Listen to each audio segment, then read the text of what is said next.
Next up, we have a BioDAO panel.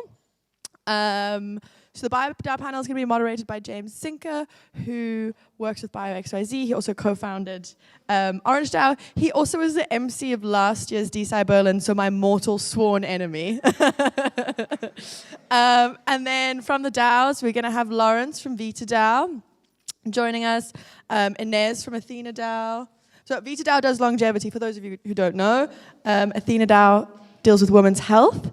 PsyDAO, Balaz, who was on stage in the beginning, he's going to come join us for PsyDAO. We've got Morgan from ValleyDAO. ValleyDAO does synthetic biology. Mark from CerebrumDAO, neurohealth. And then lastly, Emil from CryoDAO. CryoDAO is cryogenics. Okay, thank you so much everyone for joining us. As you can see, we have a very packed panel, so I'm going to keep my questions short. But before I do, I would just love each person to give their name, the DAO they're working with, and then we can move on to questions. So why don't we start with Lawrence? Lawrence Ion, VitaDAO, funding early stage longevity research, and then spinning out companies.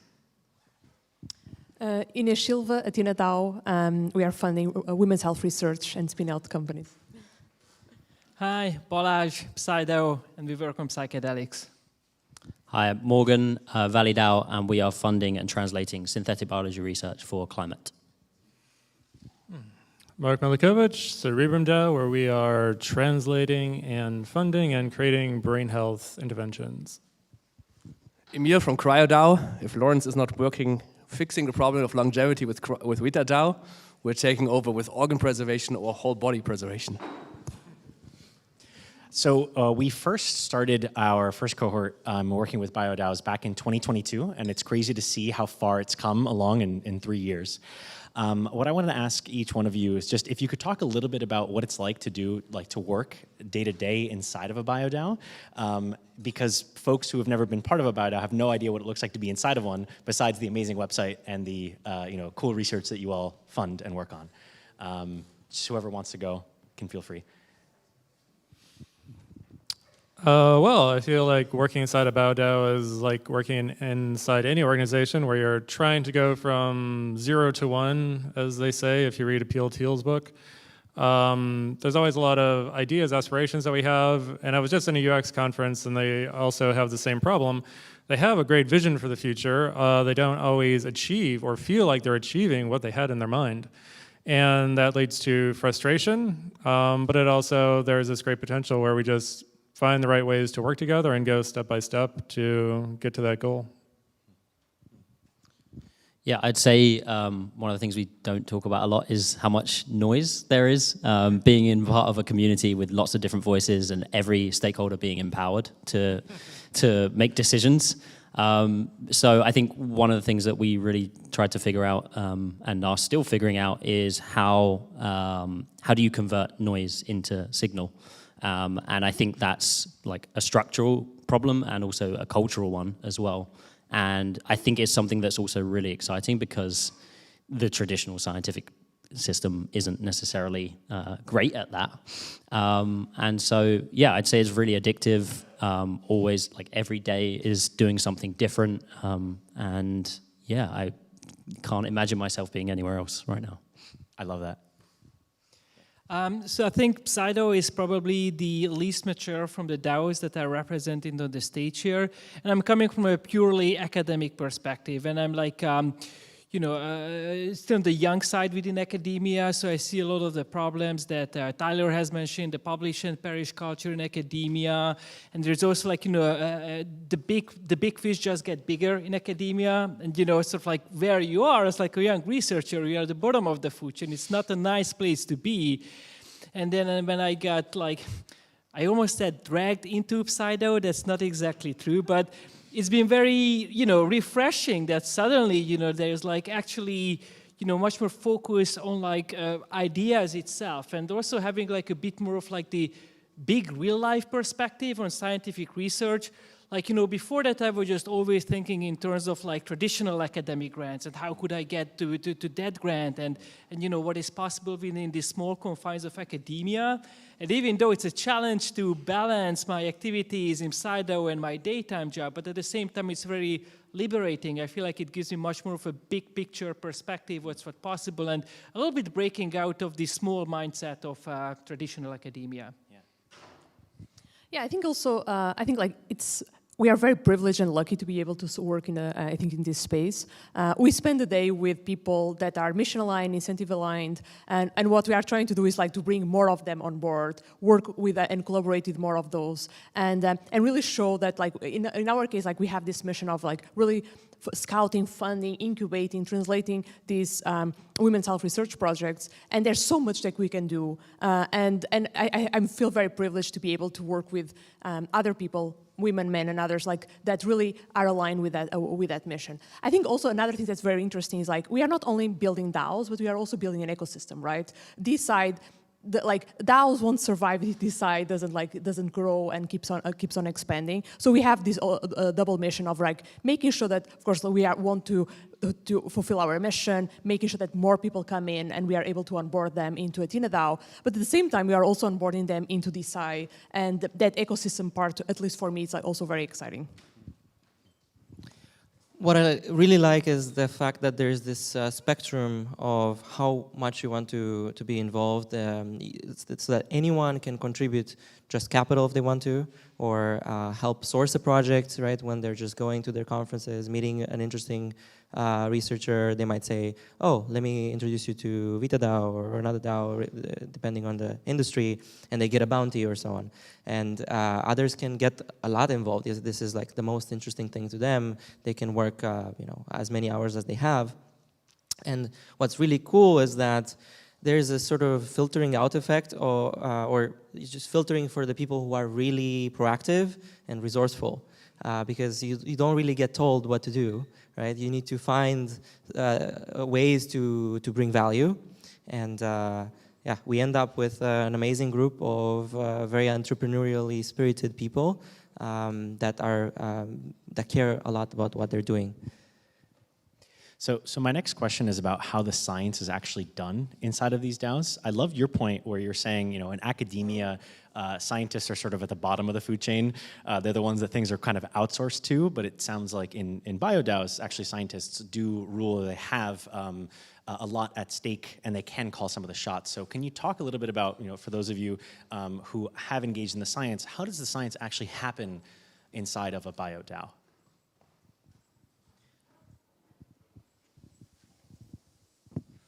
So the main difference, I think, is, so I studied medicine in the past because I wanted to take the drug. I didn't care about publishing. I wanted to take the drug that makes me live longer. Right? This was my original plan. And then after being in academia a while, I figured out this is really, really tough in academia, because all the pressure is always to publish and not really to make the drug that you take the drug, right? There's the reason why every paper ends with the sentence, further research is needed to see if this can be implemented into a clinical setting, right?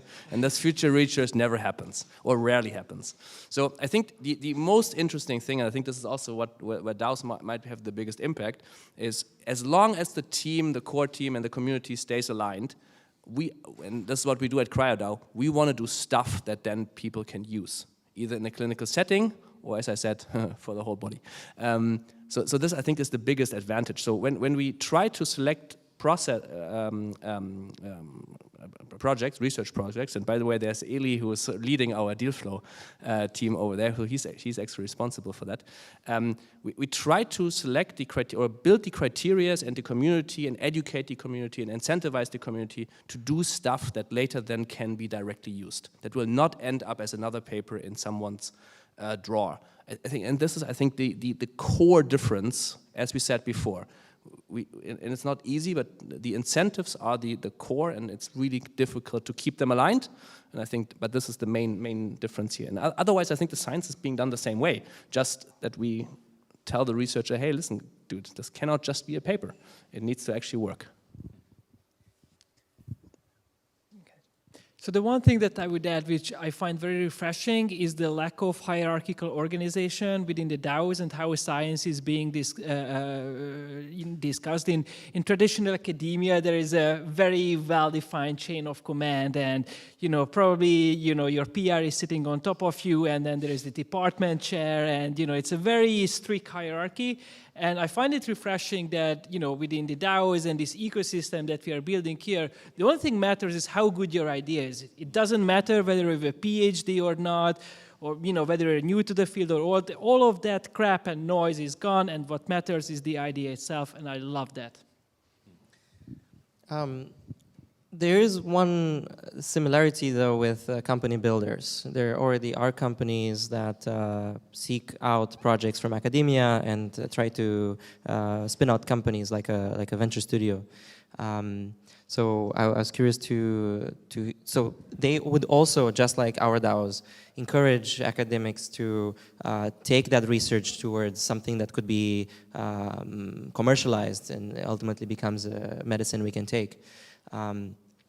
One really interesting thing here, though, is all this permissionless nature. I really love in VitaDAO's governance forum, there's sometimes debates, right? There's people that even come with a pseudonym, so they might be worried to use their real name, to disagree, or so on. And it's the fact that we can use pseudonyms on our governance forum is really amazing, because ultimately what matters is getting closer to the truth.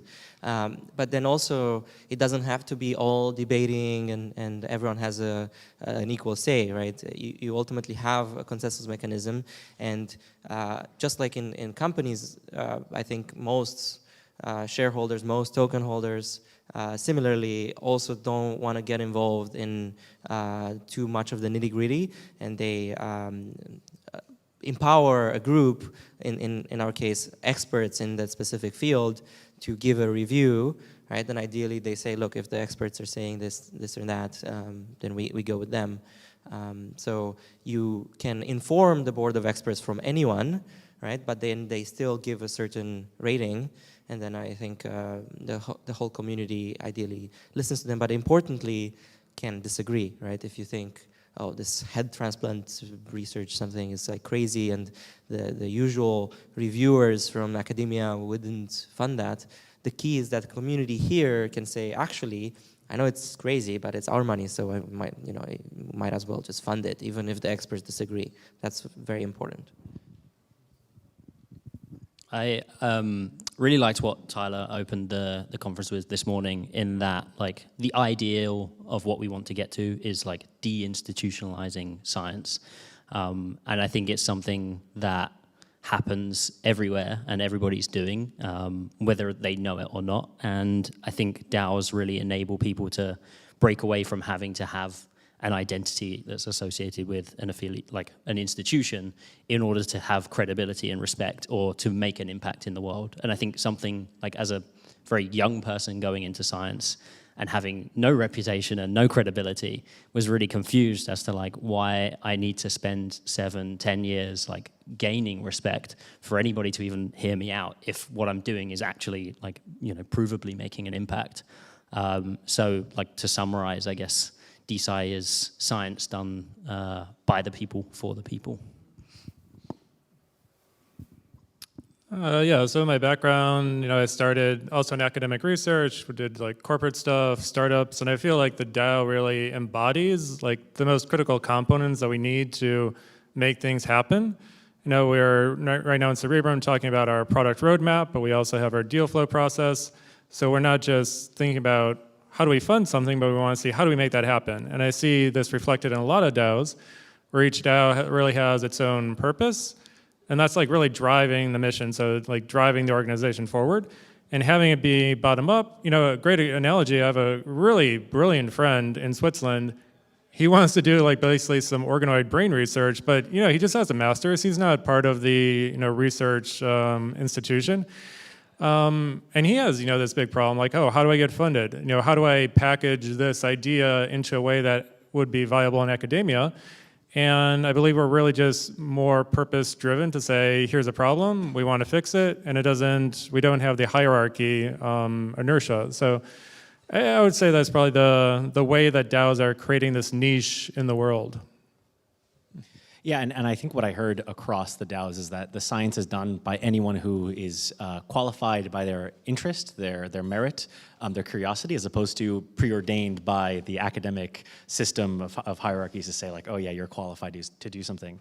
I think we have time for maybe one more question before we have to go to the end. And so for that, I want to ask a little bit about how the DAOs that you all work on, what it looked like when you first started, how they are now, and then where you think the DAOs are going to go into the future. Because in 3 years, I feel like we've learned a lot, and DeSci is just in its first innings. And so if you could also maybe comment on where you think your individual DAOs are going to take things in the next 3 years when we do another snapshot in time. I mean, we haven't been around for that long, so not that much has changed yet. I think we just went through the first real step of professionalization, right? Having the teams in place and so on and so on. So, I mean, we're starting now to fund we were lucky, we got a good amount of contribution in our first round for unknown reasons, even though, of course, I think this topic is kind of quite hot in the crypto community. Apart from that, sure, but I try to not bring this. No, it's true. So we were lucky in that regard. So we're now funding the first research, and then so the goal would be just to fund significantly more research and keep it aligned so that it's actually good research. Because even though I think in theory, I think the misalignment of incentives or the slippery sloping exists in BioDAOs technically as well, or in any type of DAO. So I think it's a fight to keep this aligned. But then do good research and get more contributions to do more research. I think this is going to be the cycle that we're going to do for the next couple of years. Yeah, so basically, AthenaDAO, we started in 2022, right? Yes. So we have been around for 2 years, and I think something that I think we talk a lot about tokenomics, governance, and so on. But something that I don't think that we talk enough is also about the operational side of things, right? Your question about like what happens like in terms of science inside of the DAO, but also how operations happen inside a DAO, right? How can we make sure that we have an organization or with people that are very much aligned, we have a strong vision, people can contribute as many hours as they want, but there's like this common vision to build this DAO. And I feel like that's, I think, the biggest difference from the start to now is just like, we already came to DeSci and came to, like, when we start building AthenaDAO with an idea about governance, so the idea about tokenomics. VitaDAO was already basically in place, so we already have a few examples, also coming from DeFi and other areas. But I feel like the operational layer is like where we actually evolve the most in terms of like how can we scout for the best science, right? How to make sure that we have processes in place, even though I think is like this is kind of words that you usually don't like to talk about, but that's what actually allows us to get to here and feel like, okay, so this is how much we actually have done, right?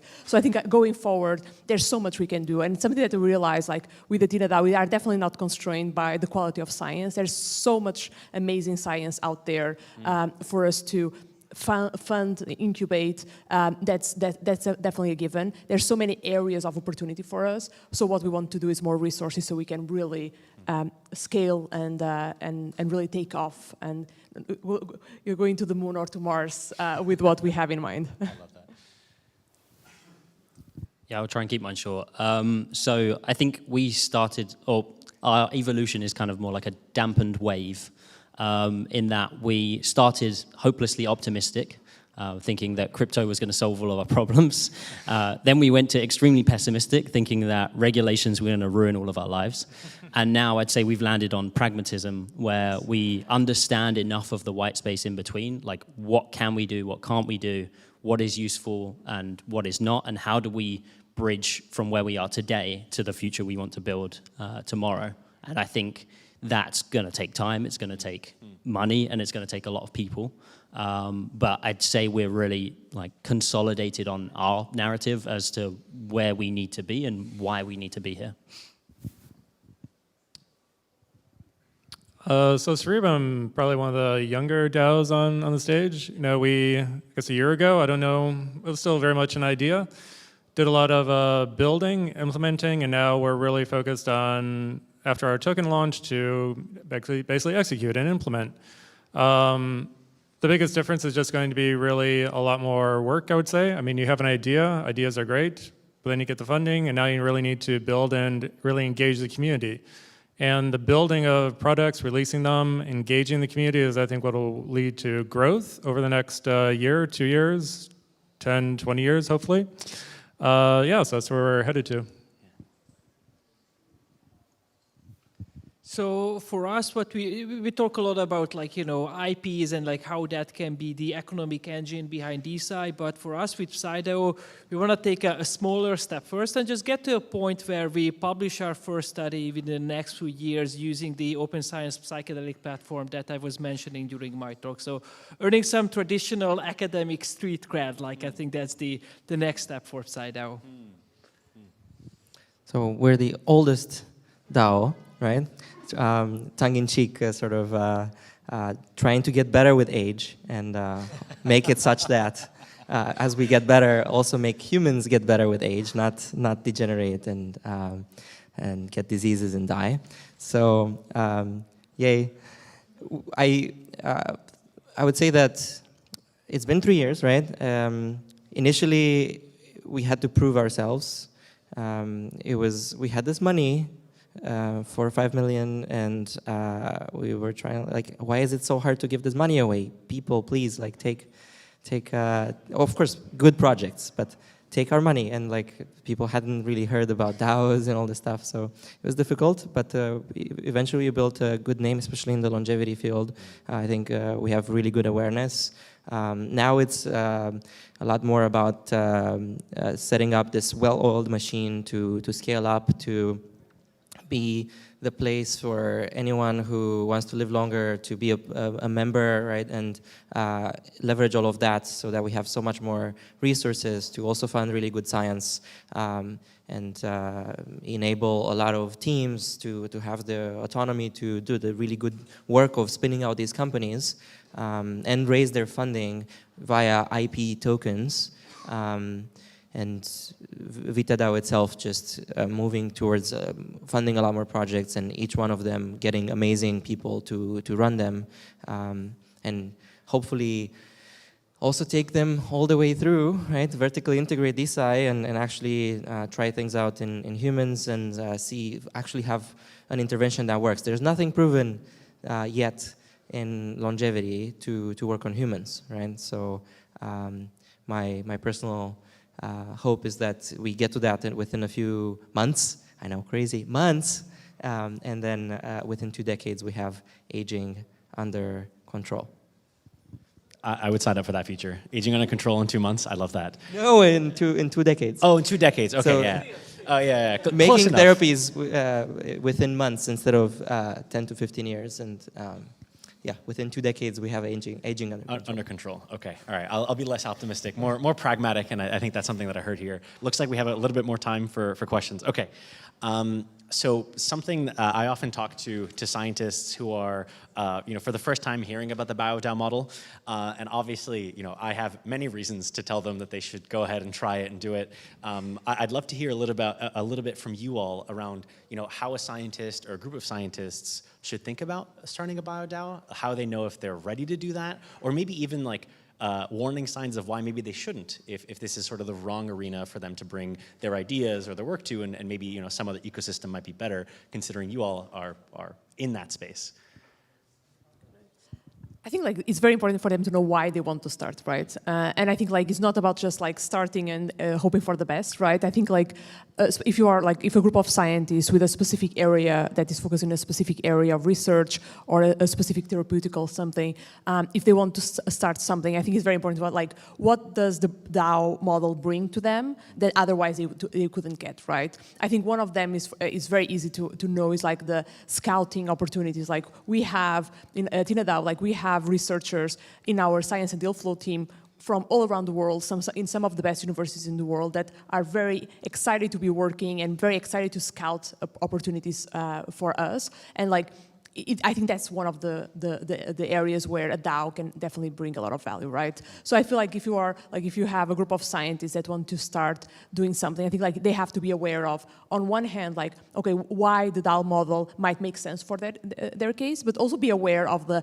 operational let's call it costs that exist for you to actually build a DAO and be able to and make that decision. There's like, I think like a lot of the times with companies, with nonprofits, with foundations, there's already a kind of like blueprint, right? We are building the blueprint as we speak. So like, there's a lot for us to build there, right? And I think maybe we are not even spending enough time actually building that blueprint because like everything in Web3 goes so fast that it's sometimes hard to actually think about the lessons learned. So I think like if you come from an area where blueprints are important for you, maybe that DAOs are not for you, but if you are excited to join a roller coaster and have a lot of ups and downs, then definitely DAO could be interesting for you, for whatever you are doing. Yeah, I agree with that one. Yes, I think the advice I would give is the same advice like a company builder or a systems engineer would give, which is like really understand the problem you're trying to solve. I think in DeSci and like probably across all of our DAOs, we're trying to solve fundamentally different types of problems. Some are problems that have an end goal, like solving aging or curing hair loss. Other things like women's health and synthetic biology for climate don't have an end goal, right? That we will never pack up and go home. And so the design of the organization, the tokenomics, and like, you know, our purpose and role in the whole ecosystem has to be well understood. And I think if you don't have that understanding going into it, you will find it very difficult to navigate the noise that I spoke about earlier and figure out what the hell are you supposed to be doing. So yeah, that would be my biggest piece of advice. Just quickly, you want to start a DAO? Yes, I love you. Just get in touch and hopefully you can help improve the human condition. The last question that I have is, what surprised you in your journey, you know, from when you first started and throughout the different experiences that you've had that informed, you know, how you do or what you do in a DAO? I know many of us have very different backgrounds. Some of us have spent time in academia. Some of us are like, there's no way, and I don't want to get my PhD. That's a sign that I'm part of the system, and you're sort of more anarchical.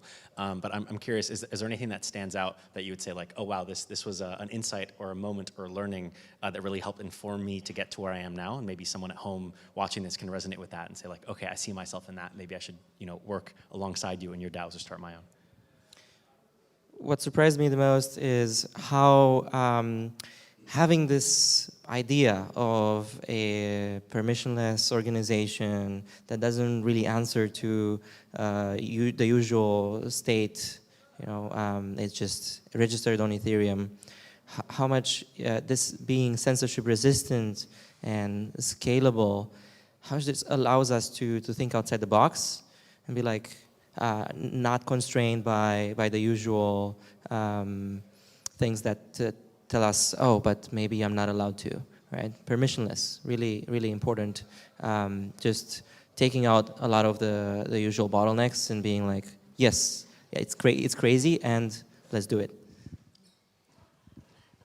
I think for me, for example, when Ella was introducing Benji, Benji was telling the story about like how he just quit his job because he fell in love with Molecule and what the team was doing. And I remember back in 2000 and late 21, 22, when I first heard about DeSci, I was like, this is it. Yeah. This is exactly what I want to be doing. I had worked in tech transfer office. I saw a lot of the issues there with tech transfer offices, but also with scientists not necessarily wanting to translate their research, the challenges there, the value of that, and so on. And so when I saw this, I was like, this is it. This is what I want to do. I think what I didn't realize was how early we were, right? I was like, okay, this is we have the IP NFTs. It makes a lot of sense. Let's go. Let's build a BioDAO. I think we didn't even call them BioDAOs back then, right? So it was a different name. Yeah. And I was like, this is exactly what I want to do.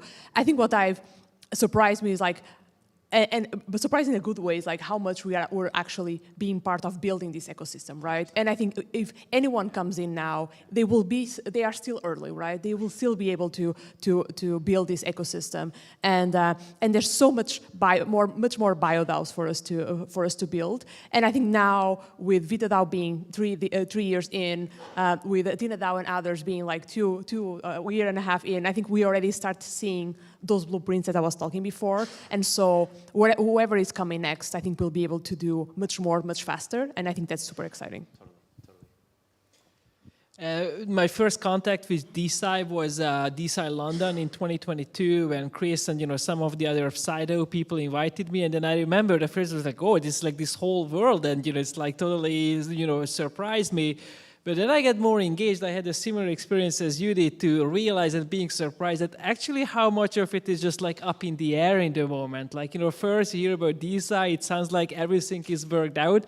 And that's not quite the case, but I also, that fills me with excitement at the same time, because it means that there is a space for innovation and we are doing it together, and just that the journey itself, is very exciting. But there was definitely an element of surprise that like, oh my God, like, how long is the way to go still? Yes, yeah. We are still early. All right, I'm getting the sign that we have to end it there. But before we go, I just wanted to say, if any of you are interested in learning more about BioDAOs, feel free to talk to any of us up here. We will be around. Thank you so much.